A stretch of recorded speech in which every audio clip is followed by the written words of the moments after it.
day, or good evening. I'm Dick Fisher with my co-host Ken Miller. Welcome to Creation, Genesis, and Origins. In comparing biblical history with the history of the entire human race, we should recognize that starting points are different. Although studying human history can be interesting in itself, the author of Genesis began his story with the first man in the lineage of the Semites, Arabs, and Hebrews. In this episode, we will address approximately 3,000 years of biblical history, from the time of Adam's introduction near Eridu in southern Mesopotamia, around 7,000 years ago, until Sumer was destroyed around 4,000 years ago. We have shown in previous episodes that the historicity of Genesis 2:11 is corroborated to a degree never before seen by the history of the ancient Near East, only recovered within the last 200 years. Since Bible commentaries, for the most part, have not departed from traditional beliefs established many centuries ago, the historical background, unfortunately, has been ignored, and the historical integrity of Genesis largely has been abandoned. This is what we hope to correct. In compiling this history, we have relied on the Genesis narrative taken in a literal sense and taking into account ancient writers such as Josephus, the author of Jubilees, and parallel literature emanating from Egypt, Mesopotamia, and Assyria. Biblically, the story of the Adamic race begins with Genesis 2, where Adam and Eve are placed within the context of southern Mesopotamia, present-day Iraq. The lands of Cush, Assyria, and Havilah are named for Noah's grandsons and great-grandson and lie in the vicinity of the rivers named in Genesis 2:11-14. Babylonian tradition places the Garden of Eden near to Eridu, present-day Abu Shirain, in southern Iraq, where the rivers named in Genesis at that time all flowed into the Persian Gulf. The oldest city in the region is Eridu, dated by archaeologists to 4800 BC, and it is also the first city named in the Sumerian king list when kingship was lowered from heaven. Earlier migrations of settlers had established small townships in northern Iraq, Turkey, Iran, and Syria. Ubaydan pottery has been found in the town of Ubaid and in other small settlements in the north, and in Eridu alongside another type of pottery that has been identified as Haji Muhammad ware, named for a small settlement located only a short distance from Eridu that had earlier been identified as Eridu ware. At the bottom of 16 layers of temples on virgin soil, two types of pottery were found, presumably crafted by two different cultures, only one of which could be positively identified. Also at the bottom was found a tiny walled enclosure with an altar in the middle upon which were found traces of burnt offerings. Following the trail of evidence and consistent with Babylonian tradition, the Garden of Eden was located a short distance from Eridu, where Adam sought refuge after he was expelled by God and punished for disobedience. What drew these settlers to the location on the Persian Gulf were date palms, edible forms of wheat and barley, and fish from the sea. All that was needed was a source of fresh water. The Euphrates was far enough away that spring floods normally wouldn't extend that far, and an ancient dry riverbed gave them a natural canal. All they had to do was divert water from the Euphrates River down the old riverbed, and their settlement was complete. Genesis 2:10 states, "And a river went out of Eden to water the garden." The Sumerian Akkadian word Eden translates as plain, prairie, or desert.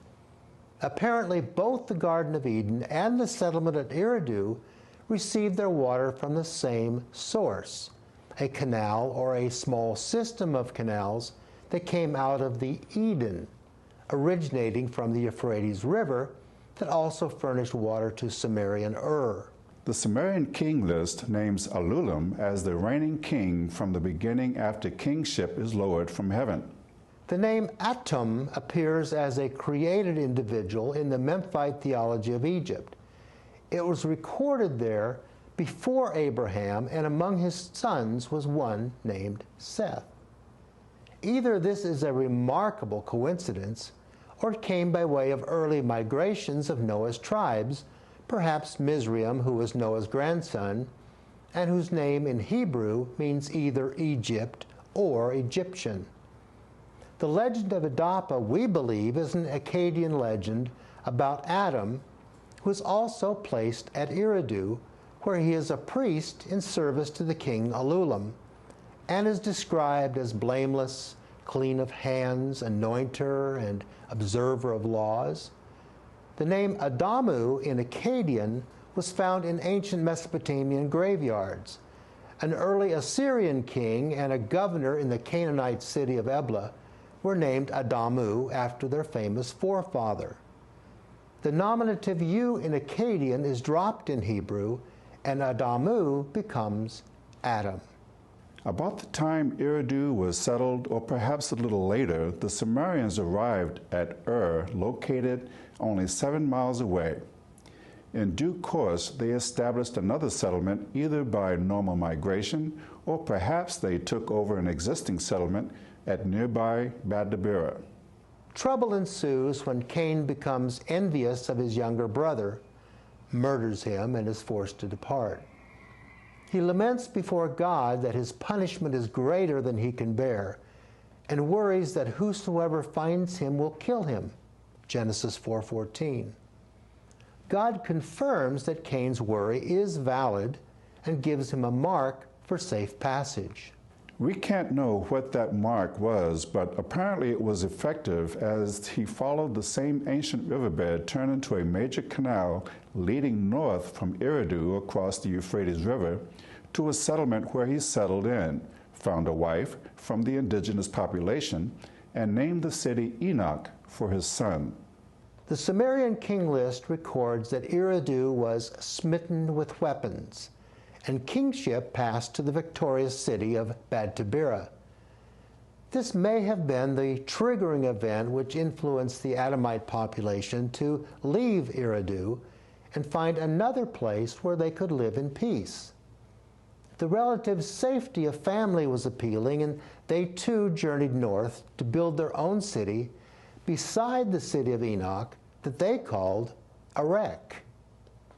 The Sumerian king list uses the word Kulab, which means twin city, and it was called Uruk in Sumerian.